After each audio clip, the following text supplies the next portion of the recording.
నాగర్ కర్నూలు జిల్లాలో ఇందిరా సౌరగిరి జల వికాసం పథకం ప్రారంభించిన ముఖ్యమంత్రి, లబ్ధిదారులకు ఉచితంగా సోలార్ పంపు సెట్లను పంపిణీ చేసిన సీఎం, పోడు భూములను వ్యవసాయ యోగ్యం చేయటమే లక్ష్యమన్న రేవంత్ రెడ్డి. ఈ నెల 29 నుంచి జూన్ 12 వరకు వికసిత్ కృషి సంకల్ప్ అభియాన్ చేపట్టనున్న కేంద్ర వ్యవసాయ శాఖ.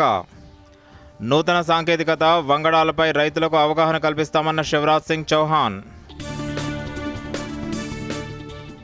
గుల్జార్ హౌస్ అగ్ని ప్రమాదంపై దర్యాప్తు ముమ్మరం, ఎఫ్ఐఆర్ నమోదు చేసిన చార్మినార్ పోలీసులు.